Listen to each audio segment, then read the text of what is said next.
మిత్రులారా, మనం ఈరోజు తెలుసుకునే అంశం ఏంటంటే ఇటు ఆంధ్రప్రదేశ్లో ఏపీ పబ్లిక్ సర్వీస్ కమిషన్ గౌరవ కమిషన్ నుంచి కానీ తర్వాత ఇతరతర రిక్రూట్మెంట్ ఏజెన్సీల ద్వారా నియామకాలు జరుగుతున్నాయి. ఆ నియామకాలలో ఈ హారిజాంటల్ రిజర్వేషన్ ముఖ్యంగా మహిళలకు సంబంధించినటువంటి రిజర్వేషన్లు వర్టికల్గా అంటే నిలువుగా అమలు చేస్తున్నారా, సమాంతరంగా అమలు చేస్తున్నారా పెద్ద ఒక చర్చ జరుగుతున్నా. నాకు కూడా కొంత విచిత్రమైనటువంటి పరిస్థితి. ఎందుకంటే ఈ మధ్య కాలంలో మనకు ఆ ఏపీకి సంబంధించినటువంటి నోటిఫికేషన్లు చూసినట్లయితే ఆ నోటిఫికేషన్లో బ్రేకప్ ఏమో అన్ని జనరల్ పోస్ట్గా నోటిఫై చేస్తున్నారు. ఎస్సీ కానీ ఎస్టీ కానీ బీసీలో ఏబిసిడి ఈ గ్రూపులు, ఈడబ్ల్యూఎస్ కోట కానీ ఓసీ పోస్టులు కానీ తర్వాత ఏ పోస్టులు అయినా కూడా బ్రేకప్లోనేమో అనెక్జర్లో జనరల్గానే చూపిస్తున్నారు. దాని కింద నోట్ 1, నోట్ 2, నోట్ 3లో నోట్ అని పెట్టి 1, 2, 3లు పెడుతూ సపోజు బీసీఏకు 3 పోస్టులు ఉన్నాయనుకోండి. సపోజ్ బీసీఏలో 3 పోస్టులు ఉంటే మళ్ళీ బీసీఏ ఉమెన్కి 2, బీసీఏ జనరల్కు 1 అని రాస్తూ మళ్ళీ అక్కడ ఏం చెప్తున్నారు, ఉమెన్ రిజర్వేషన్ 33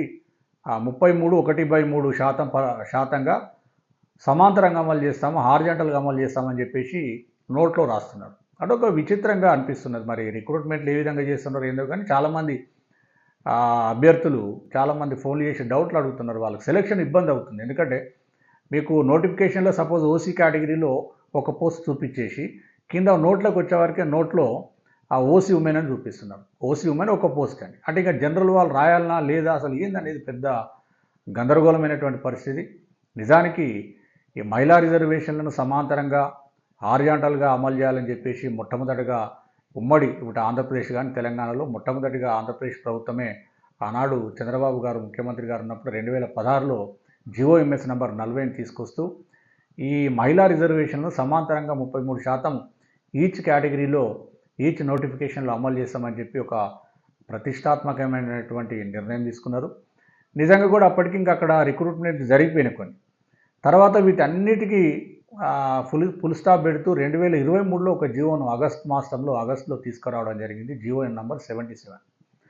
ఆ జియో ఏంటంటే కాంప్రిహెన్సివ్ గైడ్లైన్స్ గతంలో ఇచ్చినటువంటి జియోలను అన్నింటిలో సూపర్సైడ్ చేస్తూ కాంప్రిహెన్సివ్ గైడ్లైన్స్ బేసిస్ మీద ఇస్తూ 100 పాయింట్ల రోస్టర్ కూడా ఎట్లా ఆపరేట్ చేయాలి, ఆ 100 పాయింట్ల రోస్టర్లలో ఉమెన్ స్లాట్స్ లేకుండానే అంటే మనకు ముందుగా అసలు మనకి ఈ దేశంలో రెండు రకాలుగా రిజర్వేషన్లు. ఒకటేమో వర్టికల్ రిజర్వేషన్ లేదా దీన్ని సామాజిక రిజర్వేషన్ అంటారు, సోషల్ రిజర్వేషన్ అంటారు.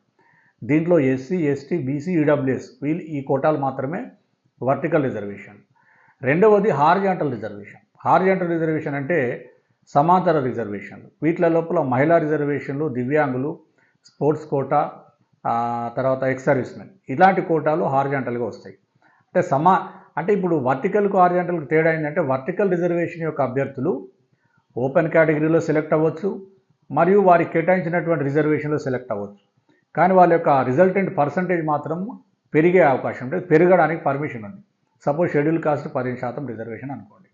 ఒక 100 పోస్టులను నోటిఫై చేసినప్పుడు ఈ వర్టికల్ రిజర్వేషన్ అభ్యర్థులు షెడ్యూల్ కాస్ట్లో మహిళలు కానీ పురుషులు కానీ ఎవరైనా ఉంటారు. షెడ్యూల్డ్ కాస్ట్ అభ్యర్థులు ఓపెన్ కేటగిరీలో 10 మంది సెలెక్ట్ అయిన అనుకోండి, వాళ్ళు 10 మంది అట్లనే ఉంటారు. తర్వాత రిజర్వేషన్లో మళ్ళీ 15 మంది సెలెక్ట్ అవుతారు. అంటే వాళ్ళ యొక్క టోటల్ పర్సంటేజ్ ఎంత అవుతుంది, 25% అవుతుంది. దానికి రాజ్యాంగంగా అనుమతి ఉంది, సుప్రీంకోర్టులో అనుమతి ఇస్తూ ఉన్నాయి, హైకోర్టు సుప్రీంకోర్టులో అనుమతి ఇస్తూ ఉన్నాయి. అది హారిజాంటల్ రిజర్వేషన్లో ఆ పరిస్థితి ఉండదు. హారిజాంటల్ రిజర్వేషన్ అనేది కంపార్ట్మెంటలైజ్డ్ రిజర్వేషన్. అంటే ఈచ్ కేటగిరీలో ఓసీ ఎస్సీ ఎస్టీ బీసీ ఏబిసిడీలు ఆ కేటగిరీలలో ఆ కేటగిరీకి సంబంధించినటువంటి వేకెన్సీలలో 33.33% ఉన్నారా లేదని ప్లెయిన్గా చూడడం కోసమే. అంతేగాని ఇప్పుడు సపోజ్ ఉదాహరణకు మనకు బీసీబీ కేటగిరీ తీసుకుందాం. ఒక 100 పోస్టులు నోటిఫై చేసినప్పుడు 10 పోస్టులు బీసీబీకి ఉంటాయి రిజర్వేషన్లో ఉన్నప్పుడు ఆ 10 మందిలో ఏం చేస్తారంటే 10కి 10 ముందు సెలెక్ట్ చేస్తారు. ఫ్రమ్ బీసీబీ క్యాండిడేట్స్ నుంచి సెలెక్ట్ చేస్తారు. చేసిన తర్వాత ఆ 10 మందిలో కనీసం 3 మహిళలు ఉన్నారా లేదా బీసీబీ అభ్యర్థులు ఉంటే అదే ఫైనల్, ఎక్కువనా అదే ఫైనల్. ఆ 10 మందిలో ఇద్దరే ఉన్నారు అనుకోండి, అప్పుడు ఆ 10వ అభ్యర్థి ఎవరైతే మేల్ క్యాండిడేట్ ఉన్నారో అతన్ని తీసివేసి ఒక బీసీబీ మహిళను తీసుకొచ్చి అక్కడ ఫిలప్ చేసి ఆ 10లో కరెక్ట్గా 3 ఉండే విధంగా చేస్తారన్నట. దాన్ని హారిజాంటల్ సిస్టంలో ఆ ఫైనల్ సెలక్షన్ లిస్టు చేసే పద్ధతి. మరి ఈ వివాదాలన్నిటికి కూడా ఫుల్ స్టాప్ పెడుతూ మనకు గవర్నమెంట్ ఆఫ్ ఆంధ్రప్రదేశ్ ముందు జిఓఎంఎస్ నెంబర్ 40ని 2016లో ఇవ్వడం జరిగింది. దాన్ని అమలు చేశారు. మరి 2023లో మళ్ళీ కాంప్రిహెన్సివ్ గైడ్లైన్స్ పేరు మీద తీసుకొచ్చి 100 పాయింట్ల roster without earmarking of ఉమెనే కాదు, స్పోర్ట్స్ కానీ తర్వాత ఈ ఎక్స్ సర్వీస్ మెన్ కూడా వాళ్ళ స్లాట్లు లేకుండానే ఇవ్వడం జరిగింది. మరి జరిగిన తర్వాత మళ్ళీ నోటిఫికేషన్లకు వచ్చేవారికి 2023 తర్వాత ఇస్తున్న నోటిఫికేషన్లు ఏం చెప్తున్నారు? నోటిఫికేషన్ ఏమో బ్రేకప్ ఇస్తున్నారు, అన్ని జనరల్గా చూపిస్తున్నారు, అంటే OC, SC, ST, BC, EWS ఇట్లా.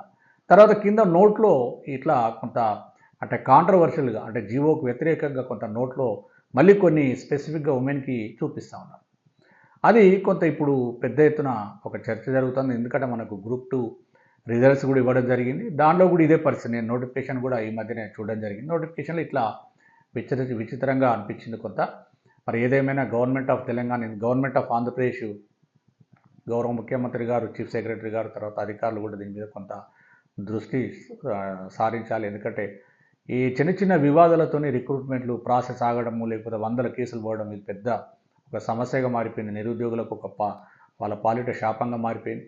ఇటు గవర్నమెంట్ ఆఫ్ తెలంగాణ చూసినట్లయితే మనకు 2022లో గ్రూప్ 1 నోటిఫికేషన్ రాగానే మహిళా రిజర్వేషన్ మీద హైకోర్టులో కేసులు వేయడము, దాని తర్వాత హైకోర్టు కూడా సుప్రీంకోర్టు ఆదేశానుసారము ఈ హారిజాంటల్ వర్టికల్ రిజర్వేషన్లు స్పెసిఫిక్గా అమలు చేయాలని చెప్పడం, మరి ఆనాడు ఉన్నటువంటి బీఆర్ఎస్ ప్రభుత్వం నోటిఫికేషన్లన్నీ పెండింగ్లో ఉండడం, ఈలోపు ఎలక్షన్స్ అవ్వడం, కాంగ్రెస్ పార్టీ అధికారంలో రావడం, మరి కాంగ్రెస్ పార్టీ అధికారంలోకి రావడంగానే ఏవైతే కోర్టులలో వివాదాలు ఉన్నాయో వాటన్నిటిని పరిష్కరిస్తూ ఈ మెయిన్గా మహిళా రిజర్వేషన్లు సమాంతరంగా అమలు చేయాలని చెప్పి జీఓఎంఎస్ నెంబర్ 3, జీఓఎంఎస్ నెంబర్ 30 తీసుకొచ్చి ఇక్కడ ఏం చెప్తున్నారంటే ఈచ్ కేటగిరీలో 33 అంటే 33 మహిళలకు కేటాయించిండ్రు.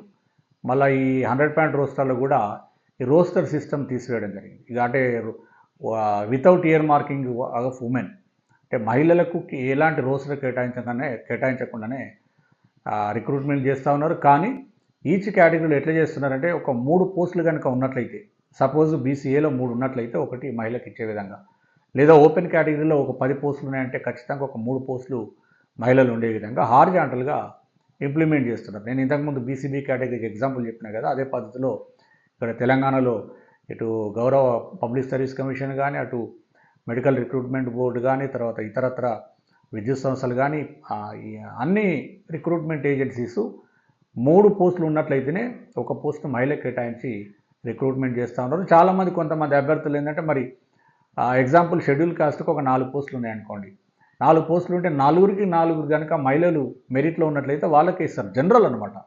జనరల్ అంటే ఆ పోస్టులలో మహిళ కానీ, ఆ సంబంధించిన కేటగిరీకి సంబంధించినటువంటి మహిళలు కానీ లేదా పురుషులు కానీ వచ్చే అవకాశం ఉంటుంది. ఈ విధంగా కొంత వివాదాస్పదంగా ఇప్పుడు ఆంధ్రప్రదేశ్లో గతంలో ఇచ్చినటువంటి నోటిఫికేషన్లలో జియో 77కి విరుద్ధంగా ఈ నోట్ రూపంలో ప్రతి నోటిఫికేషన్లో మీరు నోట్ చూడండి. ఎందుకంటే గతంలో నాకు ఫారెస్ట్ ఆఫీసర్స్ తర్వాత ఇతరతర నోటిఫికేషన్లకు కూడా ఆబ్జెక్షన్స్ వచ్చినాయి. మరి అట్లా ప్రభుత్వం ఎందుకు అట్లా ఆ విధంగా నోటిఫికేషన్లు ఇచ్చిందని మనకు తెలియదు.